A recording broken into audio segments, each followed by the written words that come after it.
Assalamualaikum warahmatullahi wabarakatuh. Bismillahirrahmanirrahim. Alhamdulillahi rabbil alamin. Allahumma salli wa sallim ala sayyidina Muhammadin wa alihi wa sahbihi ajma'in. Amma ba'du. Ibu-ibu, alhamdulillah bisa berjumpa kembali dalam program Ngaos Ramadan. Masih membahas tentang keistimewaan Al-Quran. Pada bagian pertama sampun kula aturaken Al-Quran niku kalamullah sing qadim. Al-Quran niku mukjizat terbesar. Selanjutnya Al-Quran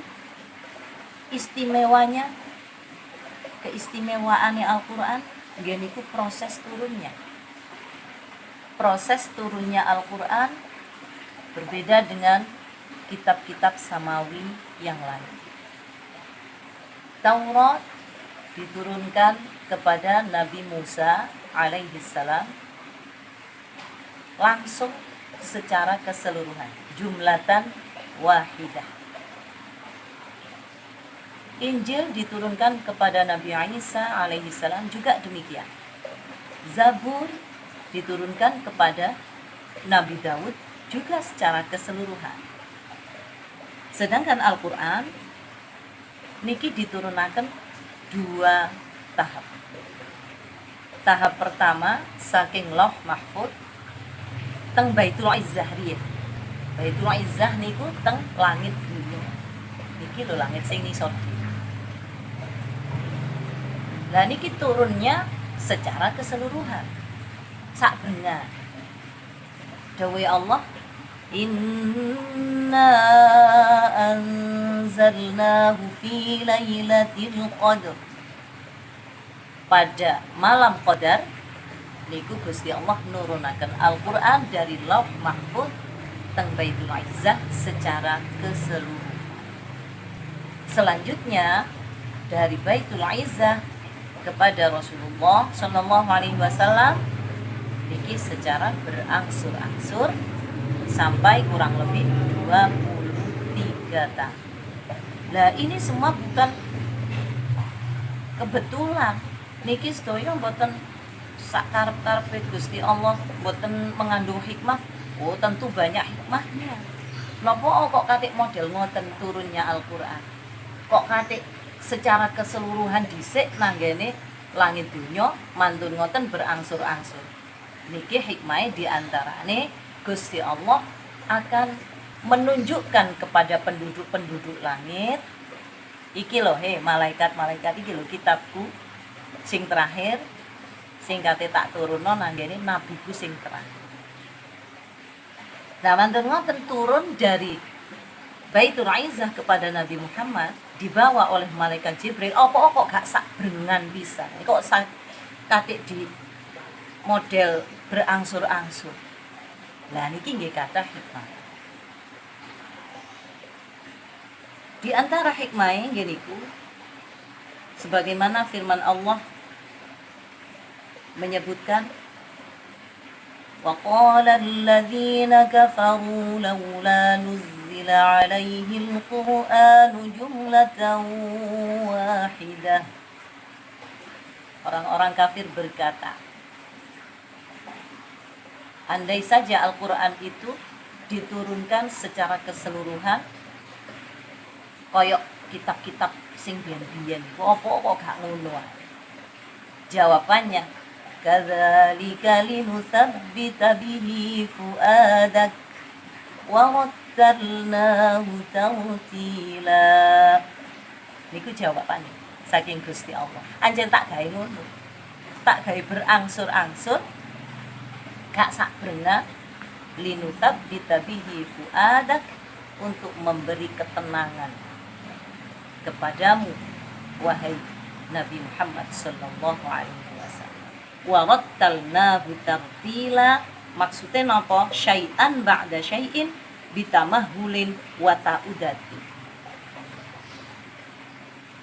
Digawe model berangsur-angsur itu untuk menghadapi musuh, menghadapi orang-orang kafir, menghadapi orang-orang musyrik. Nabi gelisah, Nabi khawatir. Lah, diturunkan Al-Qur'an, tenang maneh. Mungkin gelisah maneh, Al-Qur'an turun maneh, tenang maneh. Itu diantara hikmah. Di samping itu, hikmahnya Al-Quran diturunkan secara berangsur-angsur karena Al-Quran itu berat. Dawai Gusti Allah, inna sanulqi alaika qawlan thaqila. Al-Quran itu qawlan thaqila, abot, berat. Polai nopo tenjerone niki isi kandungane begitu lengkap. Akidah, syariah, akhlak, kisah-kisah, waduh, qaulan thaqil. Mangkane tak turunno cek gak berat, tak gawe berangsur-angsur. Kemudian hikmahnya lagi untuk memudahkan umat Islam di dalam memahami dan menghafalnya. Lalek sak brengan langsung 30 juz. Sing kate memahami nggih angel napa malih badhe ngafalaken. Oleh karena itu, begitu diturunkan ayat, 2 ayat, 3 ayat disampaikan oleh Rasulullah kepada para sahabat, dipahami dan dihafal. Jadi mudah. Di samping itu hikmahnya Al-Quran diturunkan berangsur-angsur liyashtaqo, supaya ada kerinduan. Cek ono kangen-kangen. Bahkan dalam satu riwayat disebutkan wahyu pertama sing turun lah surat Al-Alaq, 5 ayat pertama. Iqra bismi rabbikal ladzi khalaq. Loh, setelah ayat Iqra turun niku badhe temurun lagi, badhe datang lagi wahyu niku sampai 3 tahun. Jadi mandek prei mboten enten wahyu sampai 3 tahun. Dalam satu riwayat disebutkan demikian, sehingga Kanjeng Nabi kangen, rindu arep. Kok gak teko maneh ya malaikat Jibril nyampe no wahyu kaya iki. Lah, fa inna syai'a idza jaa'a 'ala syauqin kana asbata. Sesuatu yang datang pada saat diharap-harap, pada saat dirindukan, itu akan lebih berkesan.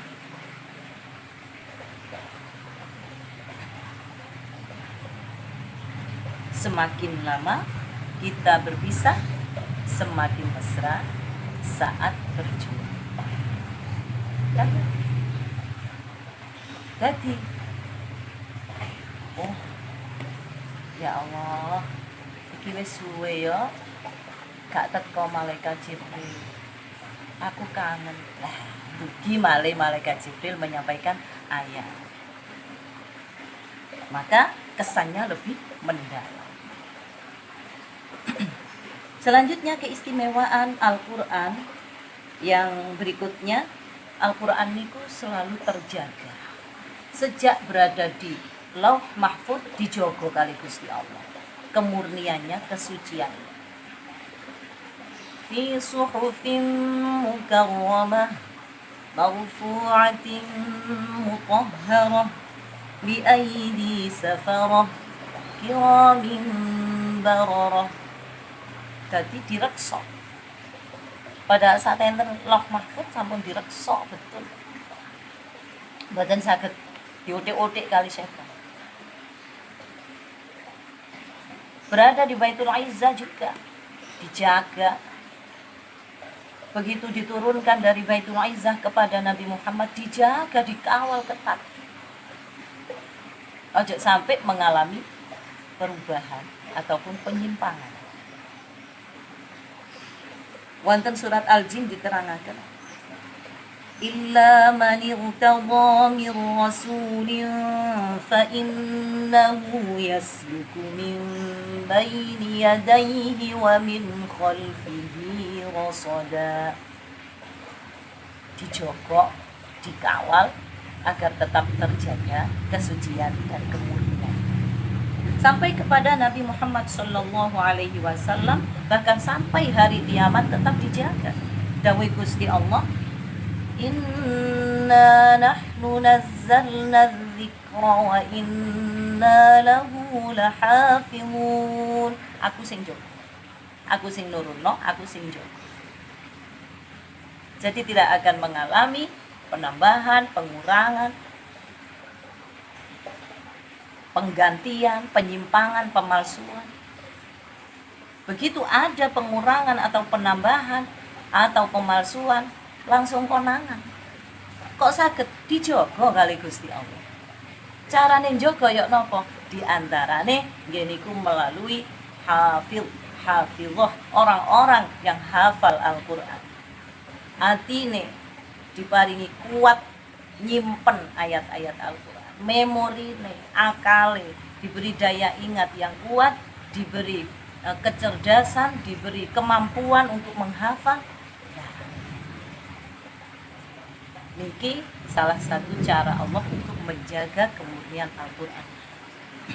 Mila hafizah niku lah disebut ahlullah wa khassatuh. Staf Gusti Allah, staf ahli, staf khusus sing bagian ngreksa njaga kemurniane Al-Qur'an. Selanjutnya keistimewaan Al-Qur'an. Saking istimewane ngantos-ngantos meletakkannya, menyentuhnya, memegangnya, membawanya, itu juga ada aturan yang istimewa pula. Mboten didekek sak karepan. Kudu didekek disalap tenggene tempat yang layak.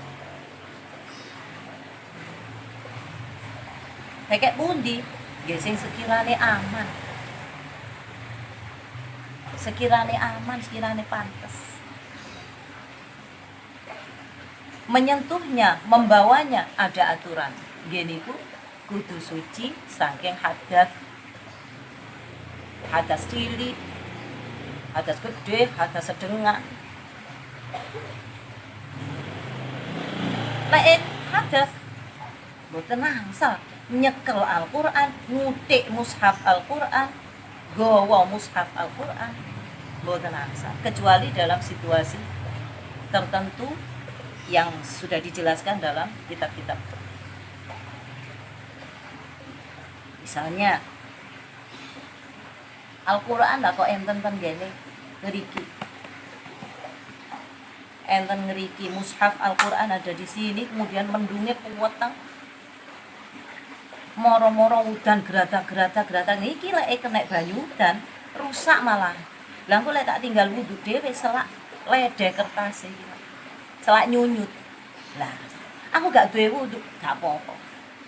Gak apa-apa untuk menjaga supaya Al-Qur'an mushafnya ini mboten rusak. Nah niki penjelasannya secara panjang lebar wonten teng kitab-kitab. Selanjutnya membacanya Al-Qur'an. Membaca Al-Qur'an juga ada aturannya. Lah aturane maca Qur'an itu wonten gene kitab tajwid. Kitab tajwid sebab artinya tajwid niku memperindah ngenakno, ngapikno bacaan Al-Qur'an. Ya napa hukume maca Qur'an nganggo tajwid? Lho tajwid niku lak enten kalih.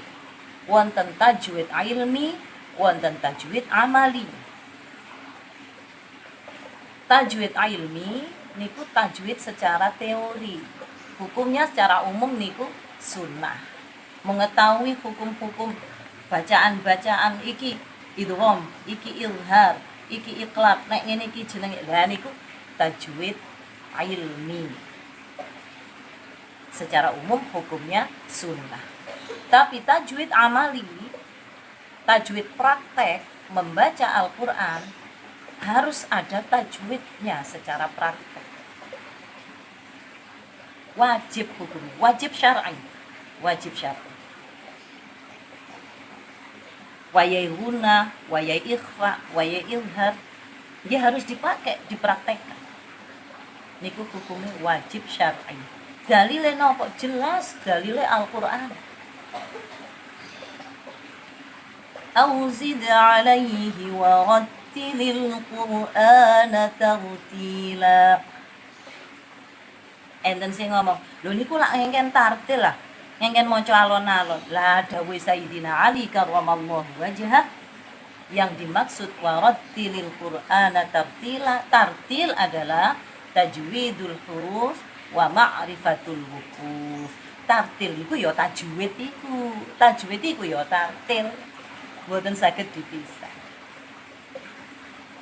Lah ketika kita membaca Al-Qur'an dengan aturan-aturan ini, sik nganggo tajwid, sik tartil, lagune enak pisan, tadabbur, angen-angen maknane. Lah disinilah nanti akan mendapatkan nilai yang sangat tinggi di hadapan Allah, bukan per ayat tapi per huruf.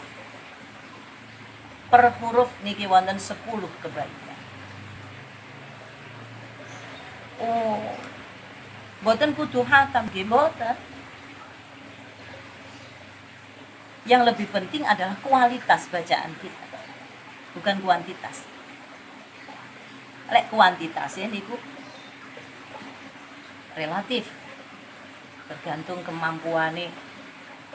Anak sing kuat sak wulan hatam, enten sing kuat 20 hari khotam, enten sing kuat 10 hari khotam, enten sing setunggal tahun dikait hatam.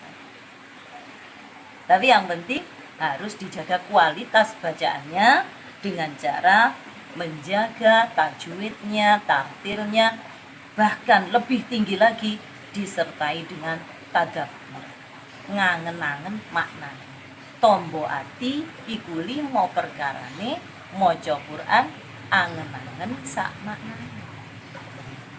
Tentu berbeda, padha-padha maca Quran, sing sijine mboten nganggo tajwid, sing setunggale ndamel tajwid. Padha maca Qur'ane, padha oleh pahalae, ya tapi siji. Kualitas bacaannya berbeda, kualitas pahalanya juga berbeda. Mudah-mudahan kita akan diberi kemudahan oleh Allah untuk bisa membaca Al-Qur'an dengan baik dan benar, dan diberi kemudahan oleh Allah untuk bisa memahami Al-Qur'an sekaligus mengamalkannya. Amin. Allahumma amin. Demikian ibu-ibu yang dapat saya sampaikan, mudah-mudahan ada manfaatnya sehingga kita tergolong orang-orang yang cinta kepada Al-Qur'an. Khairukum man ta'allama al-Qur'ana wa 'allamahu. Dan kita akan digolongkan oleh Allah termasuk Ahlul Quran. Amin ya rabbal alamin. Kelak di akhirat akan mendapatkan pula syafaatnya Al-Quran. Kurang lebihnya mohon maaf. Akhiran, wassalamualaikum warahmatullahi wabarakatuh.